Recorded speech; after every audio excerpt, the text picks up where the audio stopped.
it's time to sit back and relax with your favorite drink. And listen.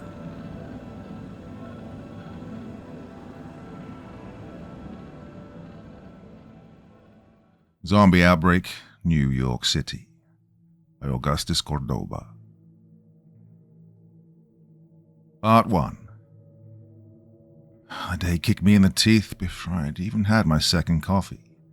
Started with the boss tearing into me, loud, brutal, in front of everyone. Well, I'd screwed up an account. Some clients got overcharged and was now acting like they'd given them a free pass to not pay a damn cent. It wasn't world-ending. Nobody died. Well, wolf from a heart, that didn't matter. That place was a war zone, big egos, constant backstabbing, and a blame game that never stopped. For me, I was a perfect fall guy. I've been messing up more than usual lately. I knew it. Everyone did. Once failure gets its claws into you, it drags you down fast. Success, that was for the Davidsons of the world, smug, smirking bastards who never missed a shot at someone else's expense.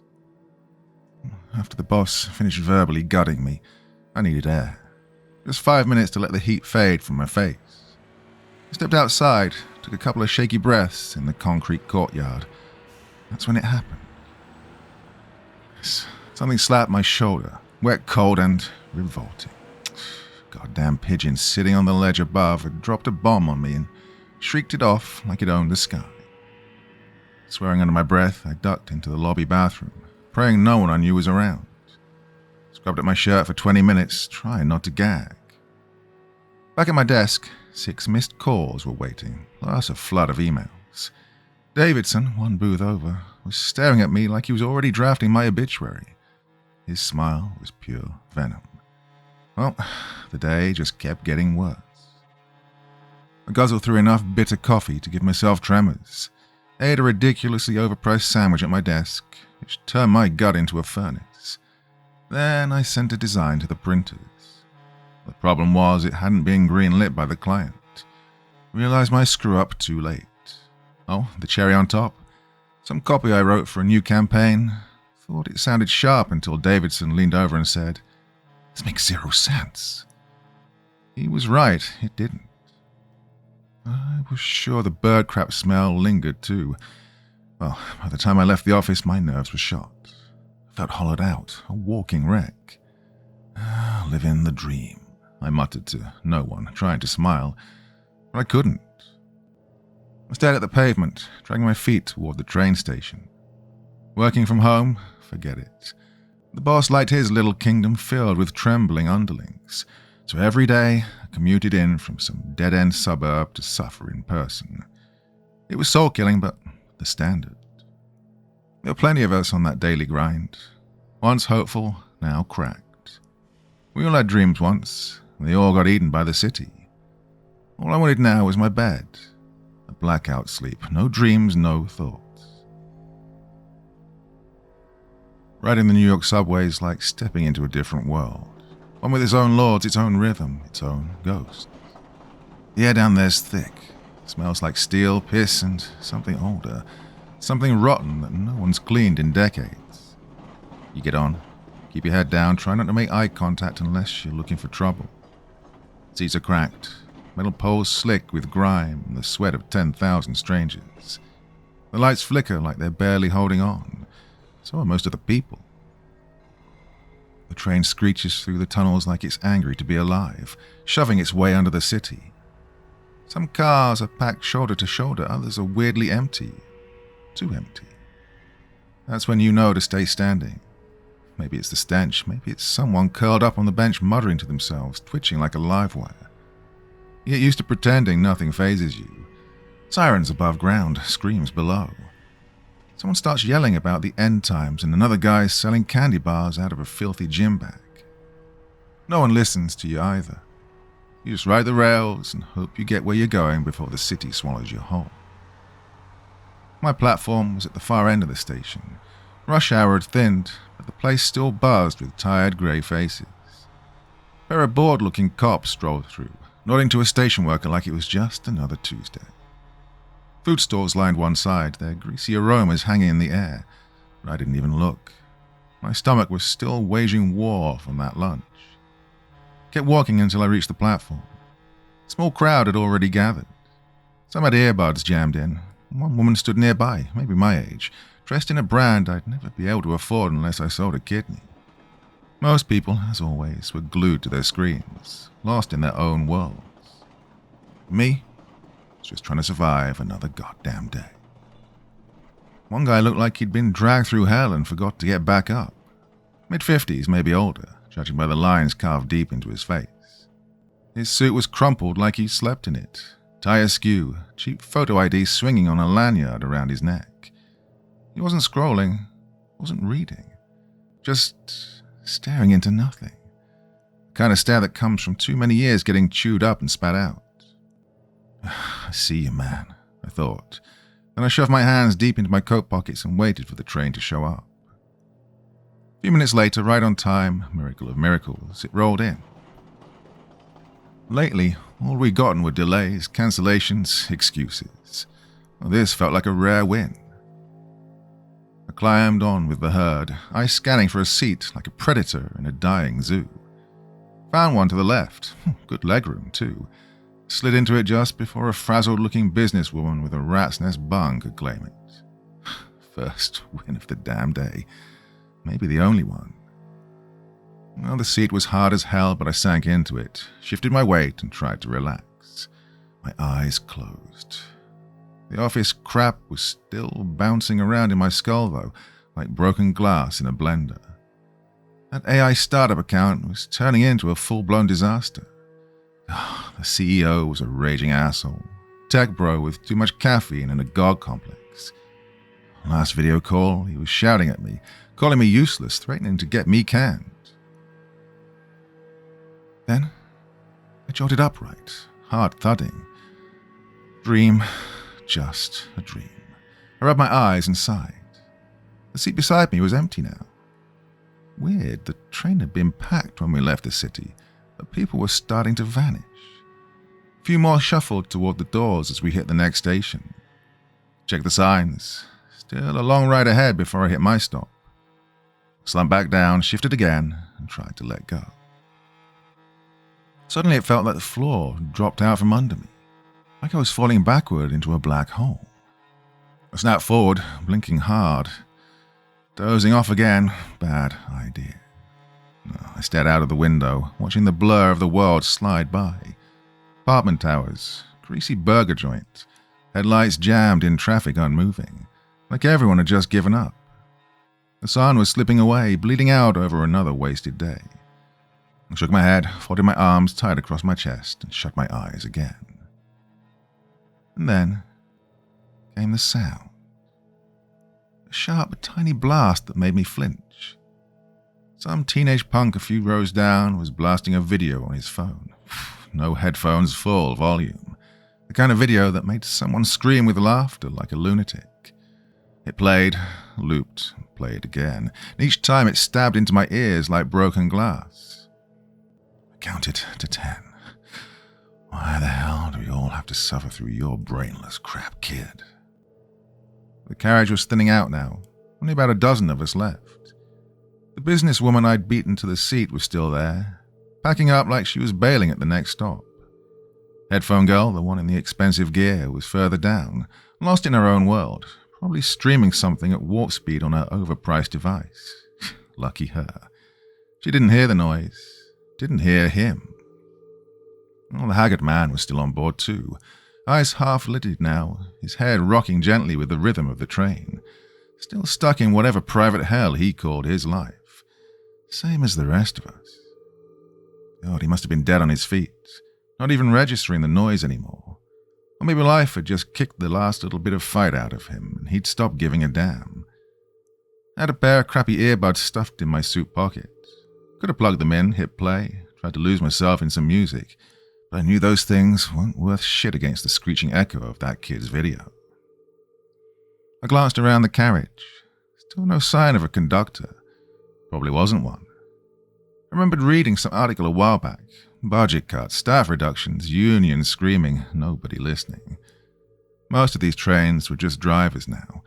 No one else. Hadn't cared when I'd read it. Not until right then. If there'd been a conductor, I could have dumped this crap on them.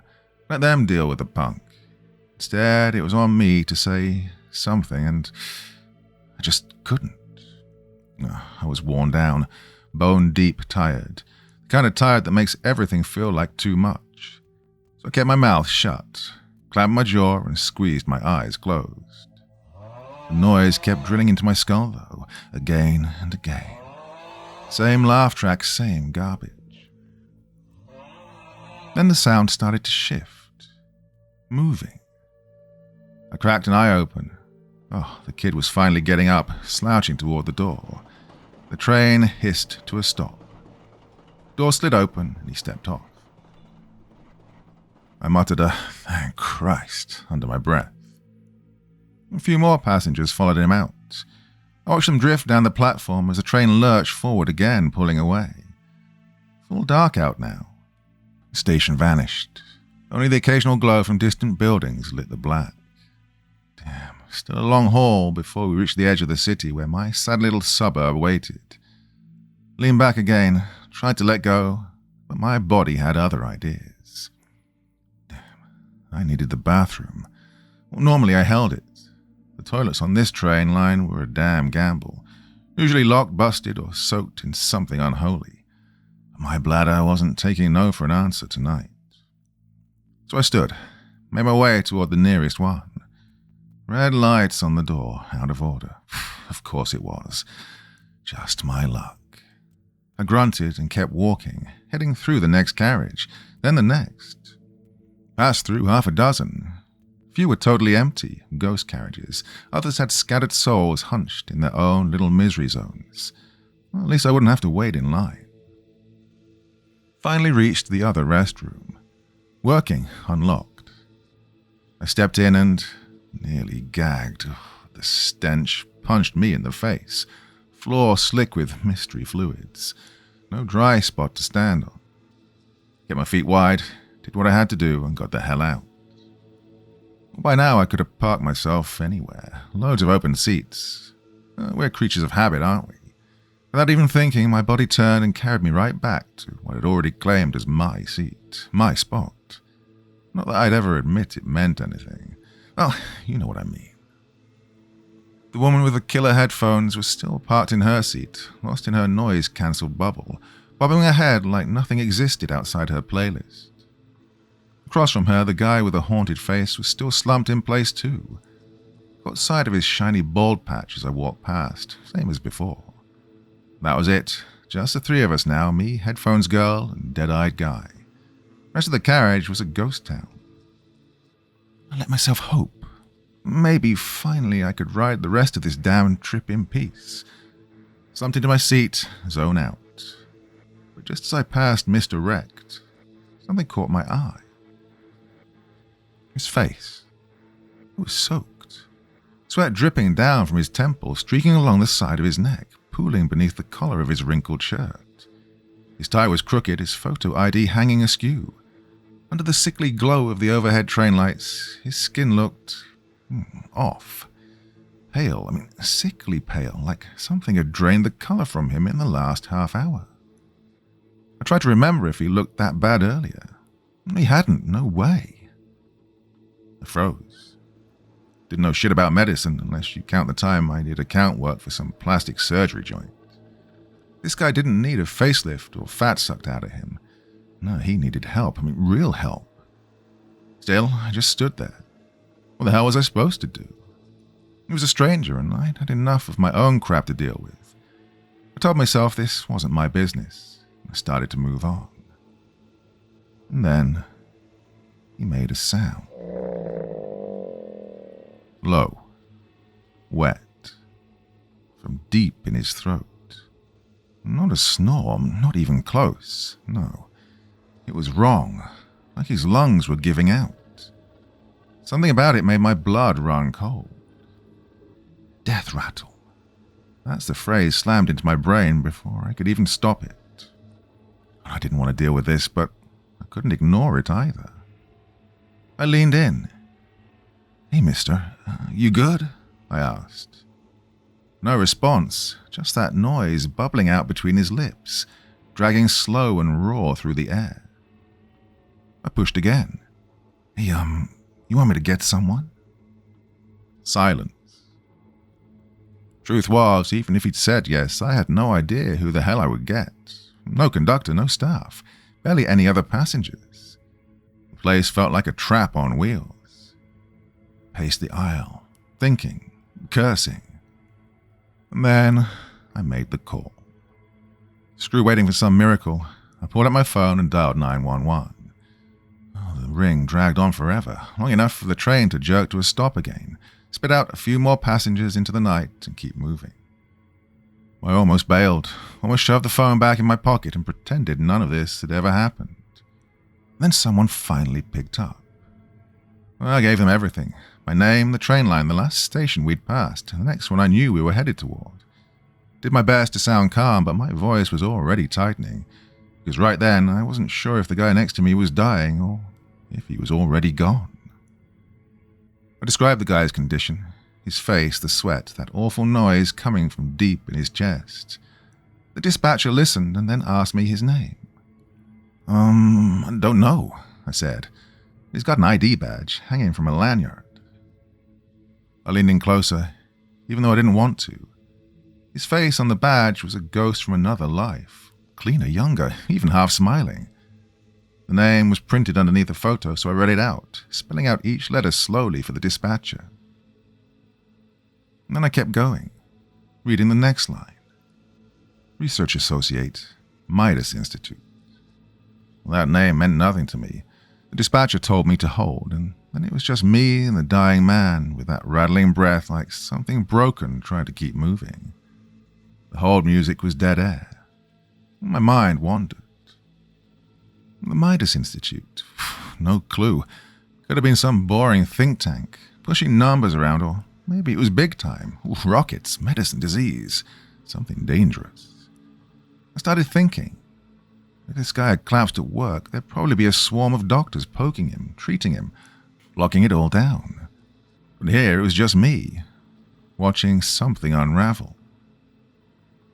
Maybe he'd been playing around with test tubes, something in A mixed with B, a bad combo that turned his insides into a chemical war zone.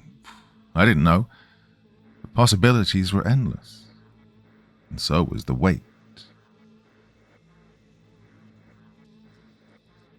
Part 2. Then, finally, someone came back on the line.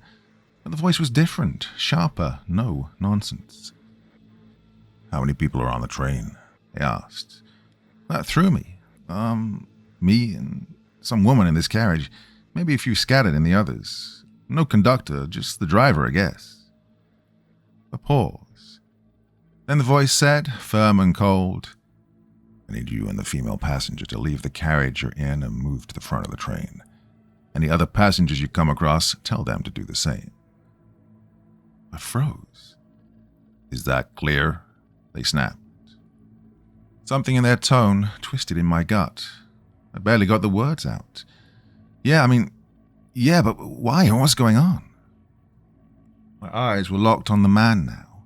The sweat on his skin gleamed under the flickering lights. His breathing rattled on like a faulty engine.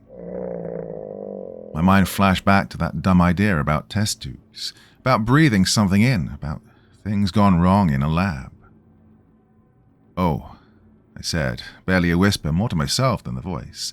Then, louder, is he, infectious? Is that why you want us out?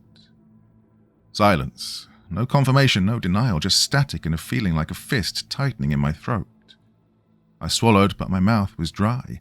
My skin was burning. What is this? I asked. What the hell does he have?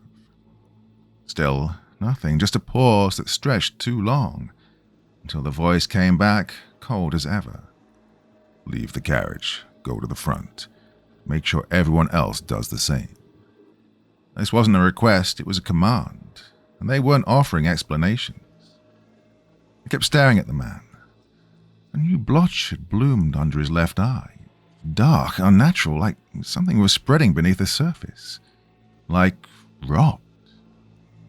Phone still in hand, I took a step back, then another. I backed away, stumbled against a seat and caught myself. A few more steps and I was in the line of sight of the woman with the high-end headphones. "Hey, we have to move," I told her. She didn't react. No way she heard me with those things on. But she saw me, no question.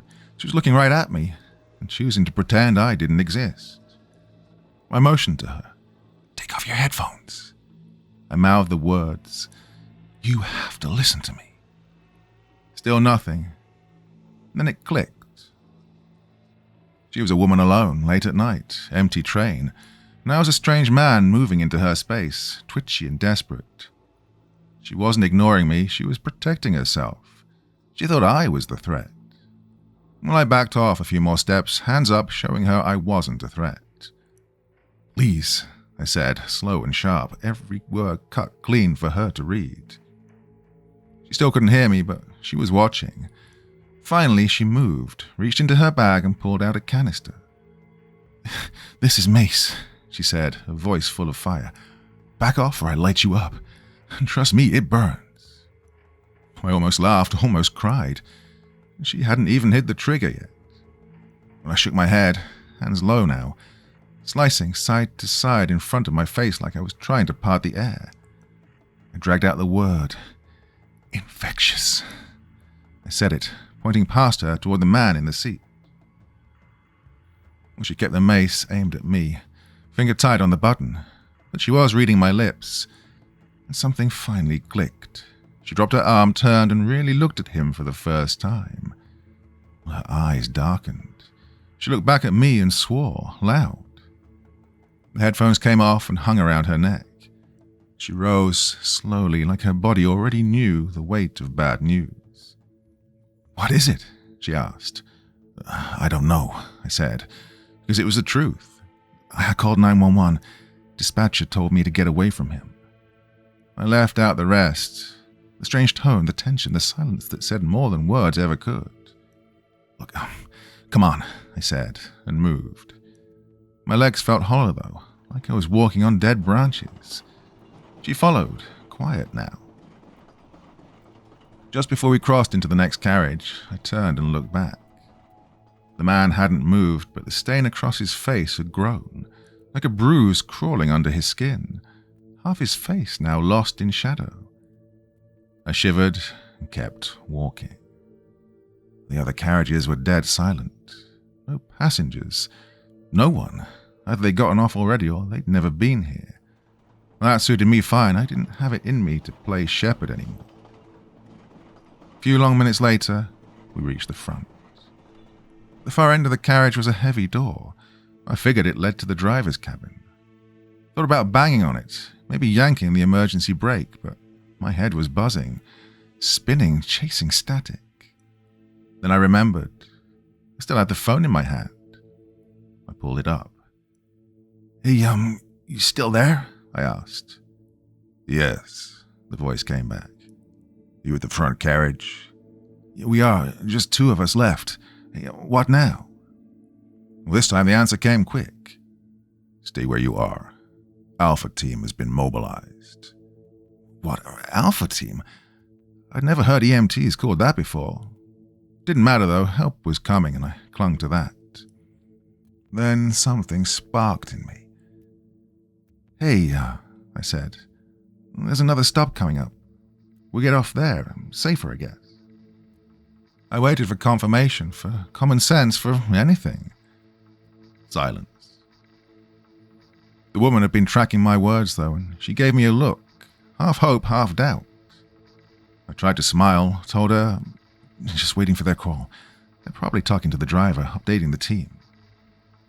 I filled in the blanks with whatever I could, desperate for someone else to take over, to fix it all. She didn't look convinced. But the next station was coming up fast. I smiled again, eyes on the window, waiting for that slow grind of brakes, for the train to stop, for the doors to hiss open, and the cool night to wrap around us like a promise. Only the train wasn't slowing down. I saw the platform slide into view, the station sign flashing past, and then it was gone. We were still moving, First. Hey, we didn't stop, I shouted into the phone. No answer. It took me a second to realize the call had dropped. I stared at the screen like it might fix itself, then looked up at the woman. What's going on? She asked. I had nothing. My mind was trying to find something, anything to say, when the PA crackled overhead. This is your driver. We've been informed there's a medical emergency on board. We're going straight to the next station. Paramedics are waiting. Relief hit me like a warm wave. Finally, someone else was stepping in. Someone who knew what the hell they were doing. I grinned. I couldn't help it. She smiled back. First time she'd really looked at me. Yeah, she was beautiful. I was alone. Hated it, and then right away I thought, maybe if I asked her for a number, she'd give it. I was just working up the nerve, about to open my mouth, when we entered a tunnel. The windows turned black. The walls outside racing past like shadows with nowhere to go. Then the train slammed to a stop, hard. Staggered sideways, caught myself before I went down, though. What the? Darkness. Full blackout. Couldn't see a damn thing. Then a dim square of light blinked on. It was her phone.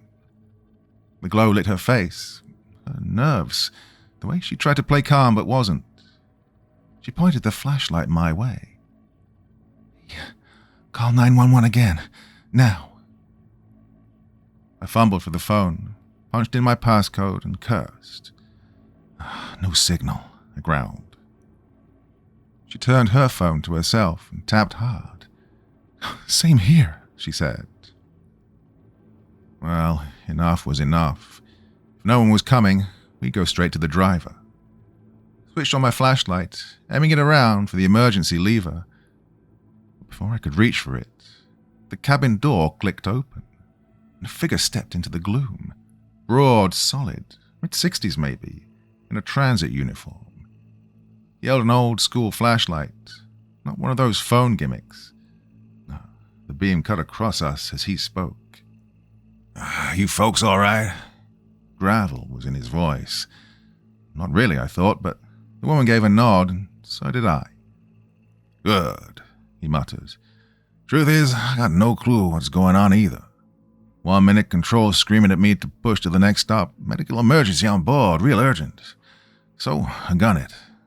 Next thing, I'm in the tunnel, and there's a red light ahead. That means stop, no exceptions. Hit the brakes, radio back for an update. Nothing. Radio silence. That's damn strange.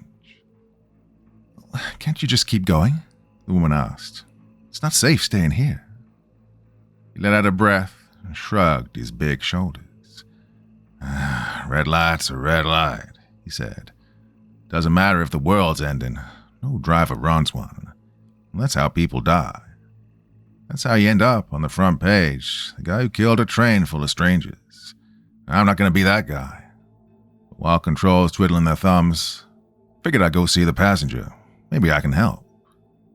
He lifted the first aid kit he'd been holding. Well, the woman beat me to it. She stepped forward and said, sharp and fast, We need to stay away from him. He's infected. Then she turned to me. That's what they told you, right? I stared down at the floor, and my mouth dried up. I hadn't been told anything, really. Just heard the dispatcher's tone, the silence, the tension. My own fear had filled in the blanks. Probably, I muttered. Well, it sounded weak, pitiful even, and I hated myself for it. The driver let out a low growl. Well, if I know what that means, he muttered, voice edged like rusted steel. But now I'm not standing here arguing about who said what while someone on this train might be dying. Just like that, he turned and started marching down the carriage. I didn't move, but the woman went after him, hesitant but determined. I didn't want to follow. Every nerve in my body screamed to stay the hell back. But being alone in that black, silent car, that was worse. I'd seen enough late-night horror flicks to know how that ends. So, swearing under my breath, I followed. The train had transformed into something else in the dark. a narrow, choking corridor that stank of fear. The driver's flashlight flickered ahead, carving shapes from the shadows.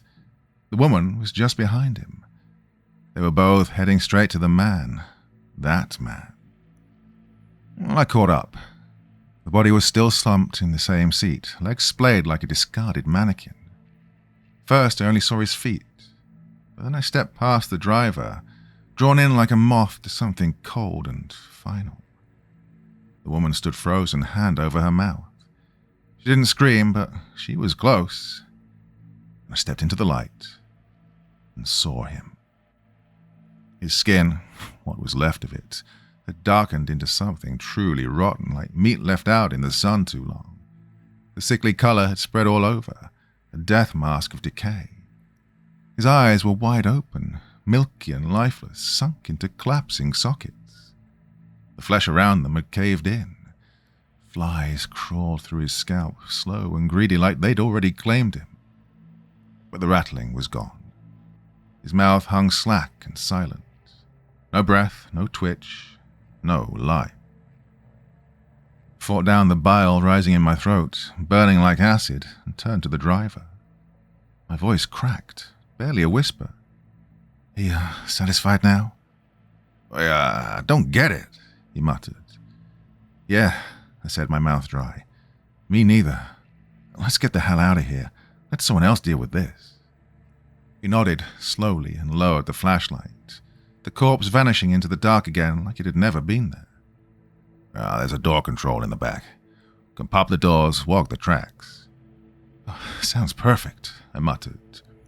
But the woman didn't move. She kept staring at the thing that used to be a man. "We should, cover him, out of respect." Respect? There was no respect left on this train. Just death and something worse trailing behind it. "No, forget it," I snapped, brushing her elbow just enough to push her forward. Wasn't trying to be gentle. I just needed her to move. She started walking again, slow at first, and I stuck close. The driver was ahead of us, carving a path through the dark with his flashlight. And then she stopped cold, spun around. Her mouth opened, and this time the scream came, sharp and raw. I whipped around just as the flashlight beam swept over the spot we'd left him in. The seat was empty. The corpse wasn't sitting anymore. It was standing.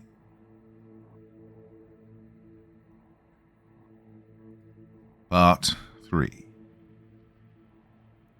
I blinked hard, convinced I was seeing things, hallucinating. When I looked again, it was still there. Its back to us, perfectly still. The only thing moving was the cloud of flies circling its skull like vultures. I guess they'd scattered when it rose. Even the flies got the hell out, I thought, nearly laughing, but the laugh died somewhere in my throat. This wasn't real, couldn't be. Dead things don't stand up.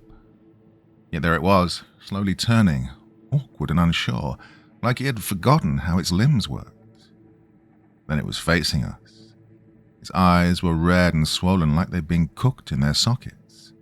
Its cracked lips peeled back in a twitching, jerky sneer, revealing rows of dirty yellow teeth.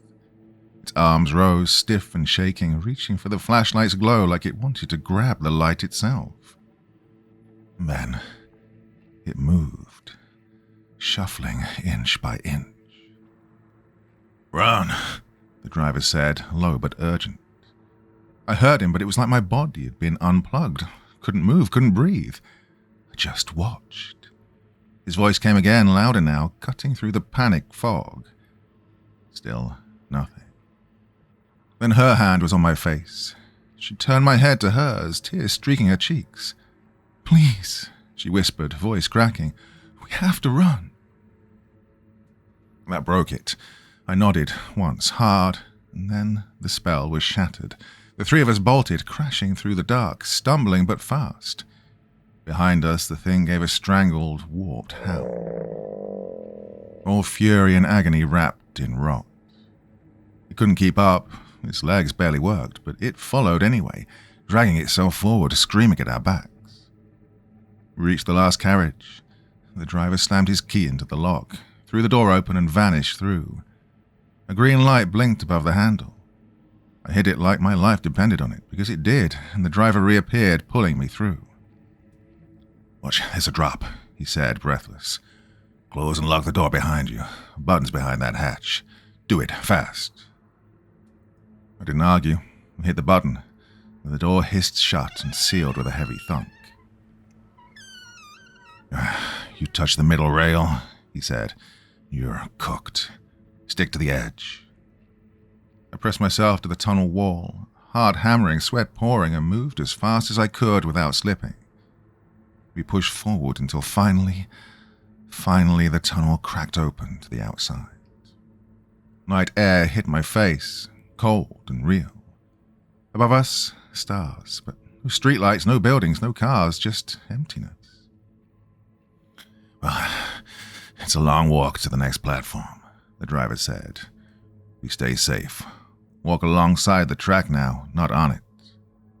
His beam lit up a shoulder-high embankment choked with weeds, running parallel to the rail.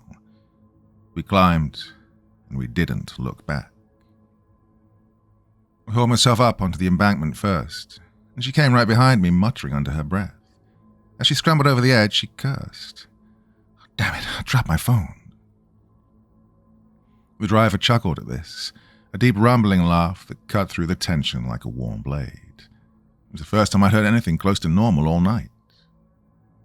"Don't sweat it, miss," he said. "I can see it. I'll grab it and catch up." He stepped back down toward the tracks, crouched low, and came up holding the phone like a trophy. She gave him a thumbs up, but then stopped, dead still. Something new sliced into the night air. A mechanical rattling, getting louder fast. We turned toward the sound just as the dark silhouette of a helicopter slid into view. The driver whooped. "Here's the cavalry," he shouted, grinning. He started waving one arm, phone in the other, flashlight held high. The woman and I just stared. A chill crawled up my spine. Something felt wrong. Why a helicopter? Why not a police SUV grinding down the tracks or a flashing ambulance pushing through the dark? This thing, low, dark and loud, it didn't fit. She must have caught my shift in posture because she said, half convinced, "It's probably an air ambulance. That'd be the fastest way to get here." Sure, it should have been, but the bird was close now, too close, and I could see clearly. No logos, no cross, no medical markings, just cold steel and whirring blades. It dropped lower, slowing, hovering a few dozen feet from the driver. He'd stopped waving now. I think he knew. Right then, I think it hit him, and he was right.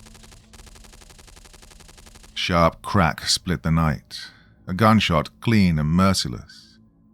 The driver spun once, like a puppet with cut strings, and then collapsed.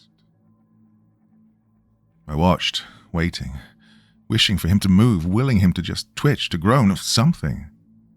But there was nothing. Just darkness swallowing him whole. "They killed him," the woman whispered. Her voice cracked, but I had no words. Nothing I could say would change it. Whoever was in that chopper, they weren't here to save anyone. They came to end something. The weight of that truth slammed into my gut, and survival kicked in. I dropped low, crawling backwards through the weeds, slow and silent. No sudden moves, no sound. The helicopter crew hadn't noticed us. Not yet. We had to keep it that way.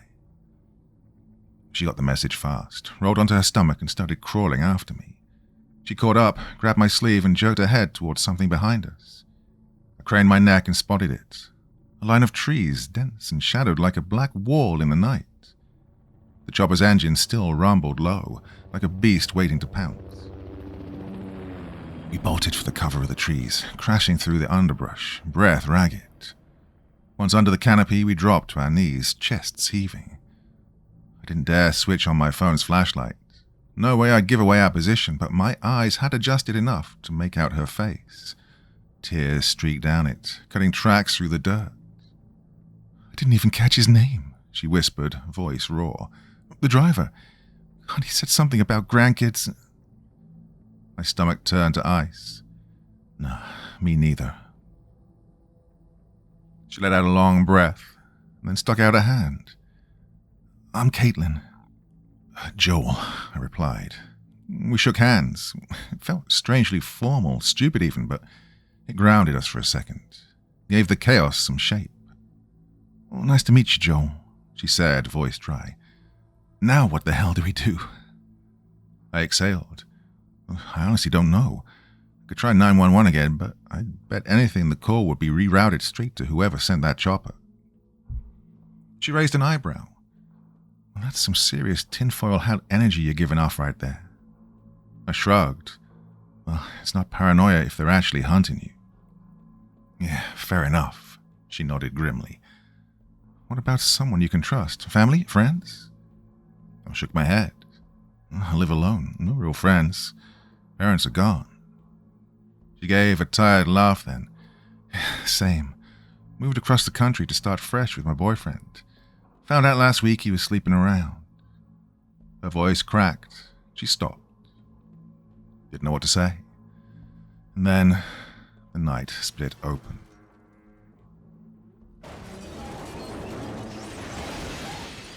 A deep boom rolled across the trees. Instinct took over. We dropped, arms over our heads. Debris rained somewhere nearby. After a beat, I looked up. You okay? I asked. Caitlin nodded, dazed. Shaken, not broken. I think I'm okay. The sound had come from the tracks. She crawled to the edge of the trees and peeked out. I followed, my heart pounding. Smoke was pouring from the tunnel entrance like a slow-moving storm cloud. Above it, the helicopter banked hard in a wide arc. Damn, I think they just fired a missile at the train, she said, barely a whisper. Destroying the evidence, I muttered, stunned. As the smoke billowed into the sky, the chopper peeled off, disappearing into the dark.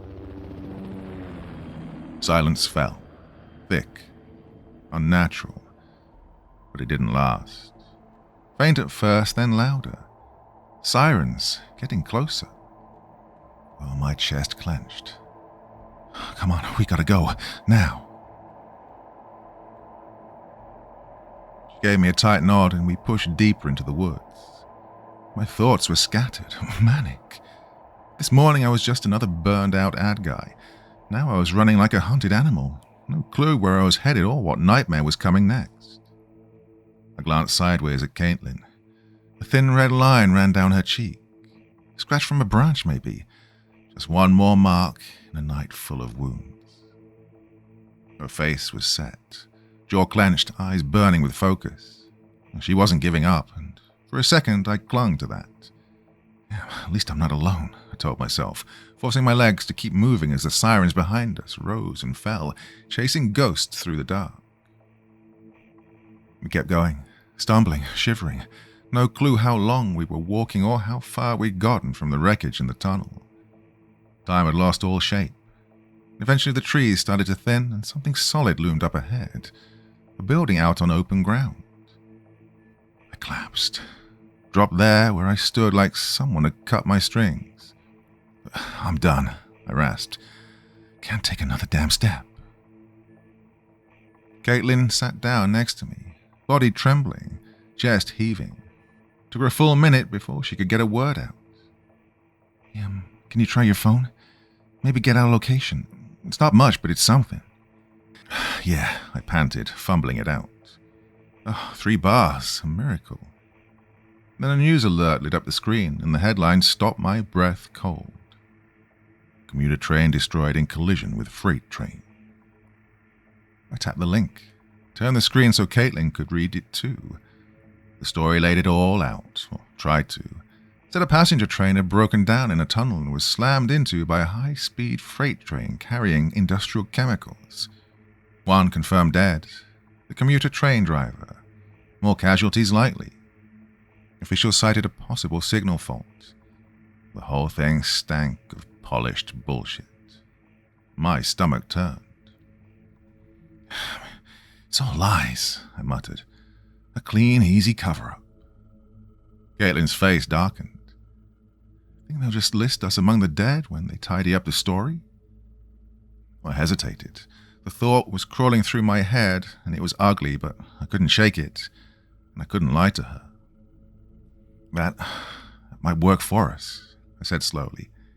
If they think we're still on that train, it means they're not looking for us out here. It means we, might actually have a shot at getting away. Caitlin recoiled, disgust flashing in her eyes. I didn't blame her. I just felt sick even saying it. I can't walk away from this, she said, her voice raw. I can't forget that driver, or the thing that came out of the train. He was someone once, probably a good man, better than either of us. And someone out there loved him, maybe a wife, maybe kids. Now he's gone, and they've turned him into a footnote in history. I couldn't meet her eyes. The shame twisted in my gut like broken glass. I needed to do something, or anything. There's got to be a contact, I said quickly, thumbing through the site. Phone number, an email. But tell the newsroom what really happened, anonymously. Maybe we can expose this. Maybe we can do something that matters. I found the number, hovered over the screen. Then Caitlin's hand closed around my wrist. Wait, she said sharply. We don't know they think we're dead. For all we know, they're still hunting us. Maybe, I muttered, not convinced. But why should that stop me from calling the news desk? Decent journalists won't sell us out. Once the truth's out there, we're untouchable. But Caitlin shook her head. No, won't get that far. They've got your name, your number, all from the 911 call. If they're smart, and they are, they've set up triggers. The second you make another call, something somewhere lights up. I stared at the phone, thumb frozen over the screen. Felt like every choice had a tripwire buried underneath it. We were walking a minefield, blindfolded. Yeah, I said after a beat, my voice low. They don't need you to make a call. Just having your phone switched on is enough. They can trace it, pinpoint your location without you doing a damn thing.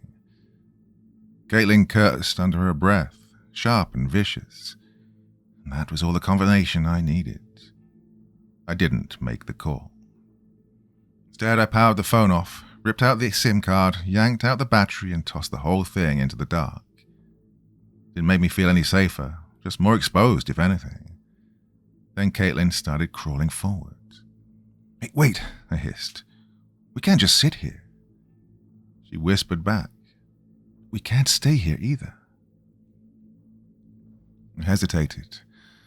God, I wanted the earth just to crack open and suck me down into the dark. No more decisions, no more running. But the ground didn't care. No, it stayed cold, solid, and indifferent under my boots. So I swallowed the fear and followed. The building came into focus as we crept closer. A diner, worn down and lonely. A single truck idled in the lot.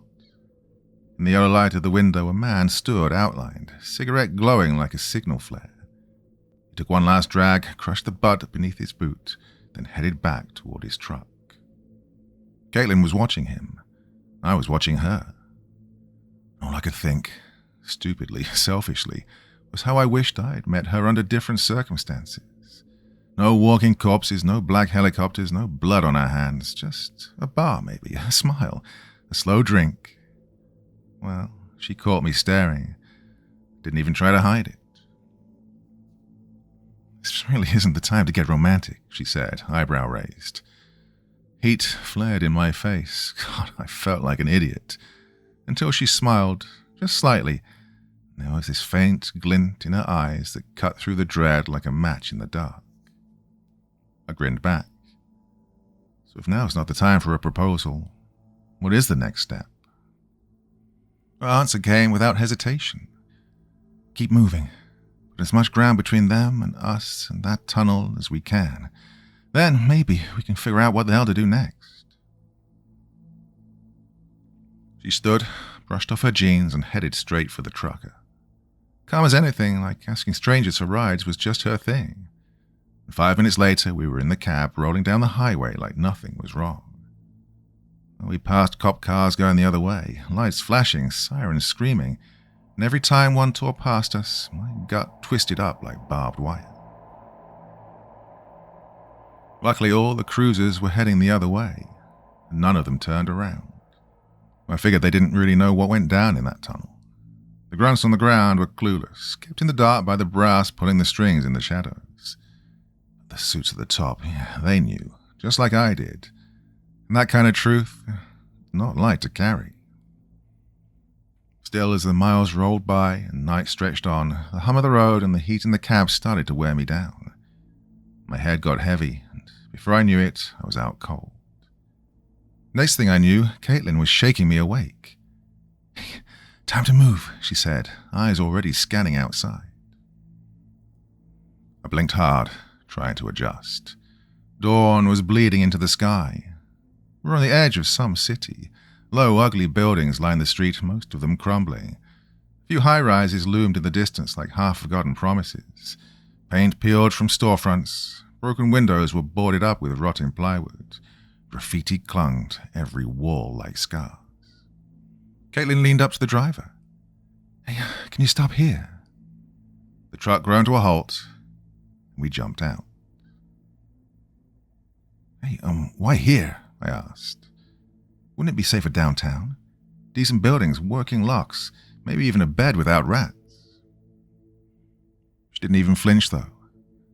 "We already have a place," she said, face stone cold. She looped her arm through mine and steered me down the street.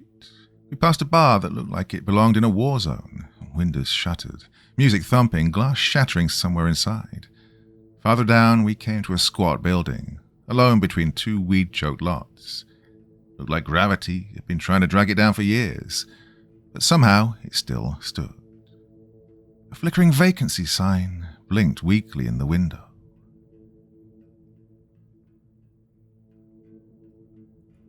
Part 4. "Well, what a goddamn delight," I muttered. "Figured a dump like this would be book solid." Caitlin gave me a mock punch in the back of the head. Wise ass. We paid cash at the front desk. The guy behind it didn't ask questions, just grunted, scratched his shoulder where dark hair curled out from under his stained white tank top, and handed over the key. Once we were in the room, bare bulb, peeling wallpaper, mattress that felt like it was stuffed with bricks, Caitlin finally told me why we'd landed in this hellhole. If they're setting traps, they'll go digital first. Facial recognition, movement alerts, all over the city center. Out here, though, nothing. Didn't see a single camera when we rolled through. "How do they even know what I look like?" I asked, trying not to sound as panicked as I felt. "They've got your name and number," she said flatly. "From there, it's child's play. Social media, company website, profile photos. They'll have your face on every screen from here to the border by the time the sun's fully up. That's just the start. If you use your card, they'll trace the transaction and light up another alert. They'll know exactly where to find you." I sank onto the bed. The springs groaned under me. Felt like hope was leaking out of my bones. "So, I can't call anyone, can't use my card, can't even shove my face on the street," I said. "What the hell can I do?" Caitlin smiled, a rare razor-edged grin. "They don't know who I am, so sit tight, keep your head down, and I'll go shopping." And then she was gone. Left alone in that damp, filthy room, the silence started chewing on my nerves. Part of me figured she wasn't coming back. Why would she? She had a credit card, clean clothes, and a way out. Could have hopped a bus and vanished into any corner of the country without a second thought. Damn, I sat there sweating, the minutes dragging like chains. Felt like I was slowly being smothered by the stale air. Then the door creaked, and there she was, Caitlin, back from the dead. Relief hit me like a punch to the gut, and I jumped to my feet, just standing there wide-eyed as she dumped her haul on the bed. Cola, chips, toothbrushes, toothpaste, spare clothes, and a battered old laptop that looked like it had survived Y2K. "Got it from some hole-in-the-wall place that sells everything from dumbbells to rat poison," she muttered, sliding a USB stick from her pocket. "Yeah, pay-as-you-go internet," she added. "Now, Let's see how deep this hole goes. We booted up the ancient machine and hit the news first, specifically anything about the mess by the tunnel.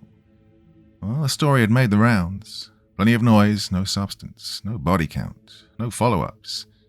In a twisted way, that was good news. Meant maybe, just maybe, the authorities had written me off as a corpse. And all the digital alarm bells we were paranoid about, well, maybe they didn't exist. Yet. Next stop was the Midas Institute's website. The outfit that had hired the walking corpse as a research associate before things went sideways. Their page was the usual corporate glitter, vague promises and hollow buzzwords. Biochemistry, government contracts, high-level clients, a big glossy pile of nothing.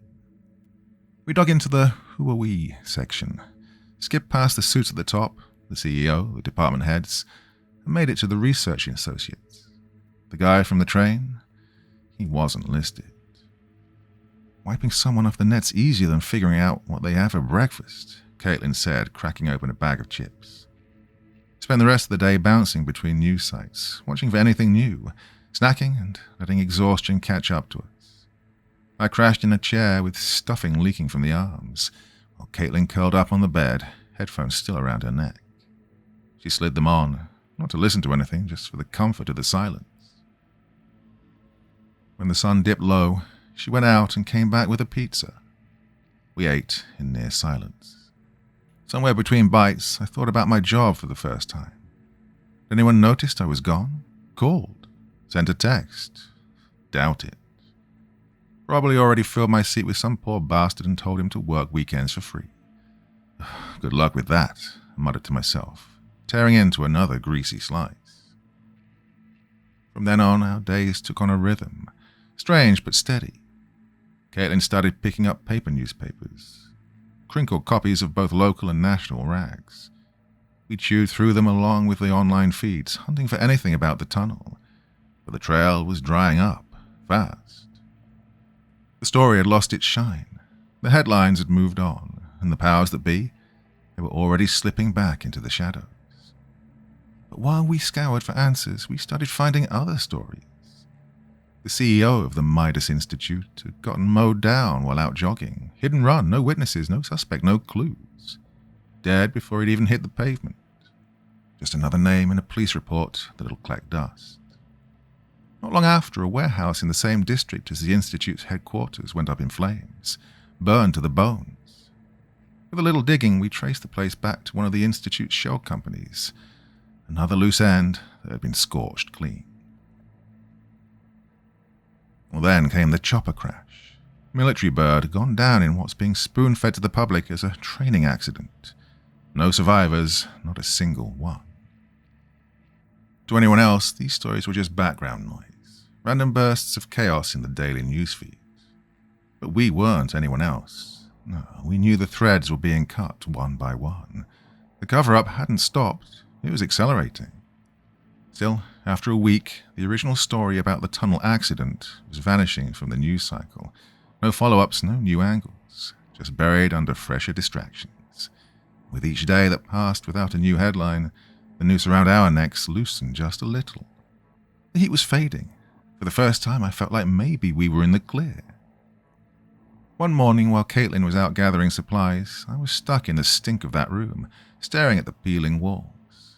God, the place was foul, cramped, a prison cell in all but name. I snapped.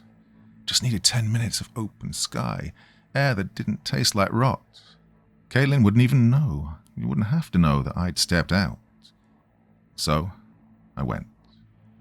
First time out since we'd locked ourselves in that dump. And man, it felt like breathing for the first time in weeks. Sure, the neighborhood was beaten down, graffiti-stained and half-abandoned, but to me, it was freedom. I wandered through an empty lot, crunching broken bricks underfoot, and followed a cracked sidewalk until I stumbled on a park. Overgrown, crashed, glass shards and butts everywhere. When I sat on a half-rotted bench at its edge, I could almost pretend I was somewhere normal, somewhere sane. I smiled for the first time in days. Caitlin would be back soon, and I didn't want her asking questions, so I peeled myself off the bench and started back. Lost in my head, I took a wrong turn, Ended up the next street over. Thought nothing of it, though. Figured I'd just cut across and be back in no time. That's when I saw the drugstore on the corner, and the security cam mounted to the wall across from it. My gut flipped. I froze. The lens stared straight at me, and I was staring right back at it. That buzz of freedom, gone. Ripped away. I bolted. Didn't stop until I was through the lobby and up the stairs, key fumbling in my hands like I'd forgotten how fingers worked. I slammed the door shut behind me and dropped to the floor, pulling my knees tight to my chest, heart hammering so loud I thought it'd give me away. Caitlin got back half an hour later. No chance of playing it cool. I was wrecked. Told her everything. She listened, jaw clenched, then started pacing the room, spitting curses under her breath. Look, it might be okay, I said, trying to believe it myself. But she didn't answer, just kept pacing. Caitlin's pacing dragged her to the window. She froze, eyes locked on the street below. Then she turned, her voice sharp and low. It's them. They're here. I bolted upright and joined her at the glass. There it was, a black van idling near the drugstore, another pulling up tight to the bar. Men and women climbing out, hair clipped short in that regulation military way, dressed like generic office drones in plain suits. But their moves were all muscle memory and menace. They were already pounding on doors, flashing IDs like badges, and shoving their way inside the moment the locks clicked. Somewhere, some facial recognition program had pinged my face, and the system lit up. An alarm was pushed, and the dogs were unleashed. Now it was just a countdown to the knock on our door. They knew I was still breathing, and the cover-up was back in motion. We need to move, now, Caitlin barked, already bolting for the door. But I stayed frozen, my feet rooted to the spot. What are you doing? She hissed. Leave me, I said. They don't know who you are. You've still got a chance to disappear. She didn't even blink. Not happening. We're in this together. We stick to the same store when we go public. We back each other up. Then, just for a beat, she looked away, a flicker of something softer breaking through. And besides, I've kind of gotten used to having you around. A wild time for confessions, but hell, she had a way of making even that sound like strategy. Crazier things had happened, like how we'd introduced ourselves with formal handshakes back when this nightmare started. Well, I didn't need convincing. I rushed to her side and we sprinted for the exit. But we were already too slow. One of the stone-faced women in a grey suit was flashing a badge at the front desk. The receptionist's eyes darted between us and her. First, he looked panicked. Then they lit up like a Christmas tree. That's him, he shouted. With the girl. The woman turned, zeroing in on us, a thin-lipped smile twitching onto her face as her hand dropped to the holster at her side. But she didn't get the chance. Caitlin launched herself at her, no warning, no hesitation, crashed into her like a bullet. The agent hit the floor hard. Then Caitlin was vaulting over her and yelling at me, Move, damn it! And I did. Didn't need to hear it twice. I vaulted over the woman, just barely dodging a wild kick aimed at my ankles. She had the sidearm now, dragging it up fast, finger tightening on the trigger. I bolted into the street. More suits were turning towards us across the road. Then, the sharp crack of a gunshot ripped through the air. She'd pulled the trigger. Her crew hit the deck instinctively, heads ducking, giving us a sliver of time. We tore down the block, ignoring every shout to freeze, weaving like ghosts through grimy alleyways, scrambling over crumbling walls. Then Caitlin snapped. In here! She yanked me by the arm, dragging me into a busted-up building.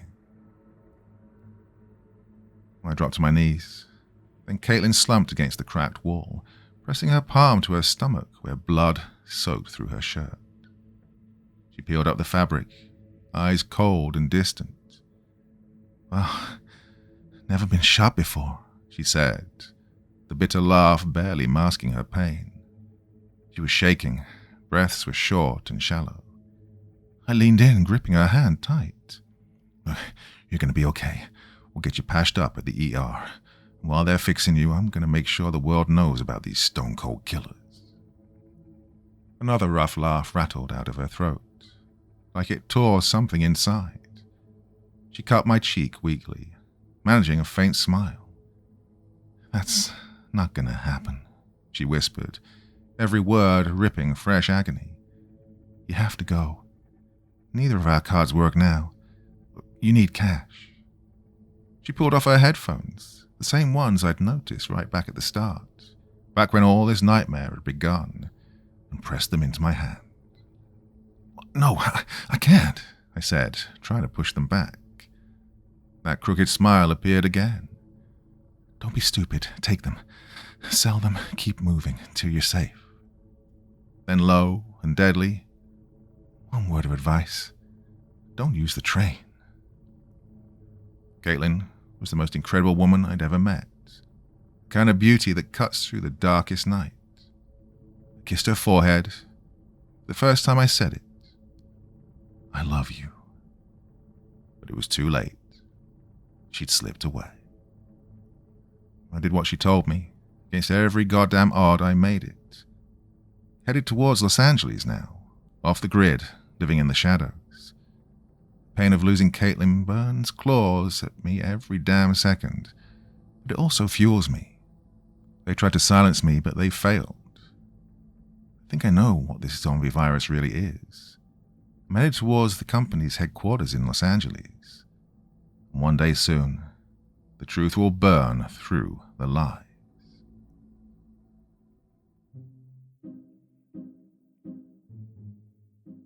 You know what, I think this is my favorite genre. I don't know, it's something that I've always loved. I used to look around me all the time back when The Walking Dead was just starting out and had my escape plans for wherever I was. Which building would I get into? Where would my source of water be? How would I maintain my safety from the zombie horde? I don't know. Call me crazy, but I don't know. It was a nice hobby at the time. Don't do it so much now, I guess. I don't know. Don't know why, to be honest. Should be thinking about that more, I think, these days. Anyway, this is me waffling after recording that all in one go. Hope you enjoyed that. Another zombie story for you. It is my favorite genre, I have to say it. It really is. Anyway, it's a Thursday night. I'll be back again tomorrow on the other channel with a new podcast episode, and back here again at the weekend, continuing one of those series that I've been neglecting for the past few weeks. Thanks as ever, my dear friends. Remember, it's just a story, and you sleep well, yeah?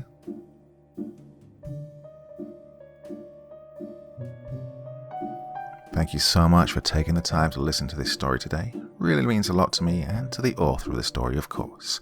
Well, if you want to know more about me, I'm pretty much everywhere on social media. You can find me on Facebook, Twitter, Instagram. You can download my music on SoundCloud. I've got a Patreon if you feel like. Throw me $1 or $2. Very much appreciated.